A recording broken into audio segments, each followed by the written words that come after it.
At home, I have a little Welsh corgi named Crackers.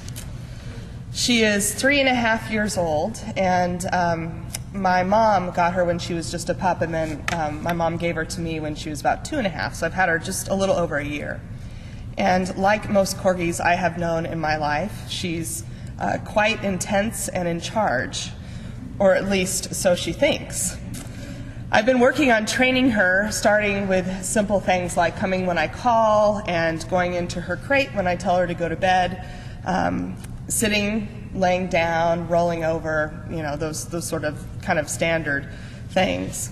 And then I've been doing something a little bit more complex, at least for me. I use with her, the treats I use as a reward for her are basically her standard kibble. So whenever she sits, when I tell her to, I give her a little bit of her food as a treat and praise her.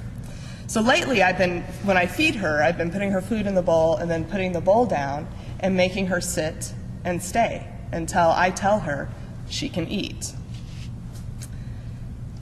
It's very tempting. She has this bowl of treats in front of her that I'm not letting her have until I tell her it's okay to eat. And can you guess what happens when I say it's okay to eat? Yep, she gobbles it up as fast as she can. I'm not sure if she actually chews at all. Not ideal, of course, but at least she is learning that I'm the boss, that I'm in charge, and that we have this relational connection, that her survival is geared to relationality with me. Now, like all dogs, Crackers is an instinctual being. She's geared for survival. She sees food, she wants to eat it. It's not a conscious choice, but a choice made from this instinctual brain that she has. Food, eat, water, drink, and so on. We too are instinctual beings, but unlike dogs who choose by instinct and not by reason, we have the ability to consider what is before us and to make a choice for reasons beyond mere survival. And this is where the rubber hits the road in our lives. How do we choose what we choose? What value system do we employ?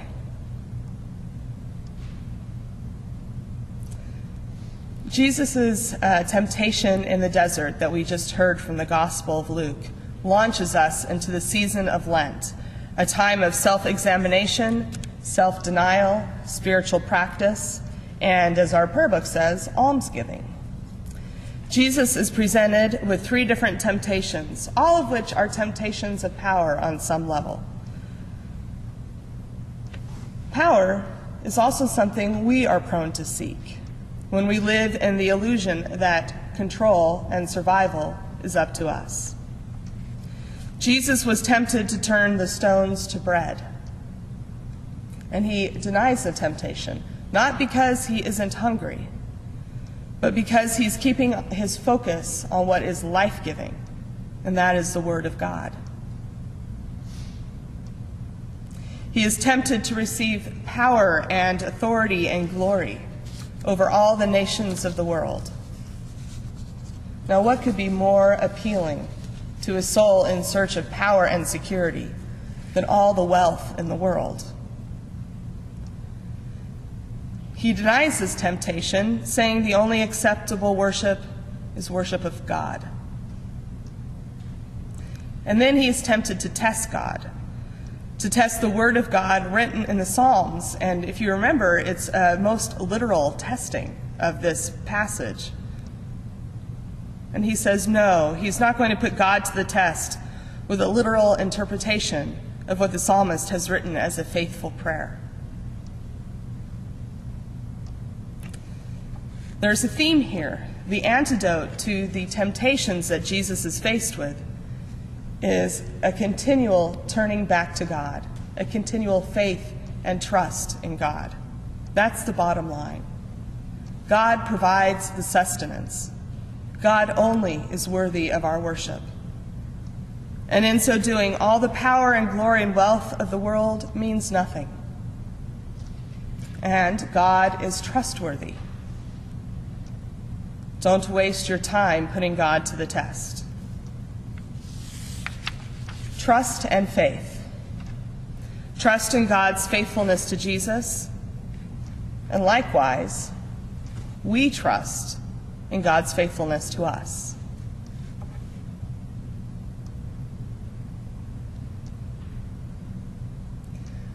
What temptations of power and control do you face in your own life?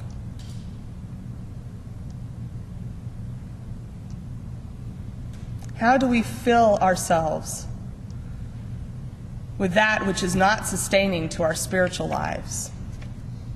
What could that be? The nature of addiction is exactly this: filling the hunger in us with something that only covers up the hunger and numbs it, but does not heal it. What about the seeking of power and glory and wealth? Do we hang on to what we've been given out of fear of scarcity, out of fear of loss? Love is a process of letting go, exemplified by Jesus' letting go of the temptation to have it all. The thing that is so interesting to me about this gospel reading is the personification of evil in the devil. And we don't talk much about evil in church, certainly not in my preaching, and we don't talk much about the devil. And let me just say clearly that while I do believe that evil is a real thing, I don't believe in the personification of evil in an entity called the devil. Evil exists, and we are all capable of doing it, just as we are capable of good. It is our responsibility to make the choice, not the responsibility of God or of the devil. The distinguishing difference between what is good and what is evil, or maybe even more nuanced, what is simply human error and a bad choice, and what is the choice for evil, is consciousness, having the ability to think and to reason. To make a choice to harm someone else for our own perceived gain is how I understand the nature of evil. It's simple to say, but in the reality of our lives, it can be quite complicated to figure out. An obvious and probably overused example of evil is the Holocaust. That was a conscious choice by a number of people to harm others for their own gain, right? It's very clear. But there are things in our lives today that aren't so clear. Think about the clothes that you're wearing right now. Have you ever noticed how many of our labels say made in Pakistan or Bangladesh or Mexico or Honduras or wherever? Who is making the clothes that we wear? Most likely, it's underpaid workers or children working in a sweatshop. Now, this keeps our costs down, and it keeps the profits of these mega corporations up. But at what cost? Is this evil? Are we participating in evil when we choose to buy something that we can afford and that we like, even when we know the ethics of its production to be questionable? What would Jesus choose if Jesus had been faced with the complexity of a global economy?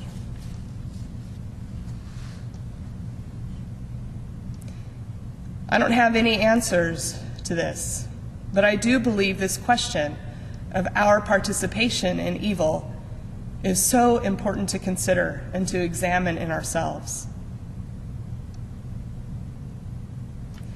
It's also important to remember the power that we do hold. When we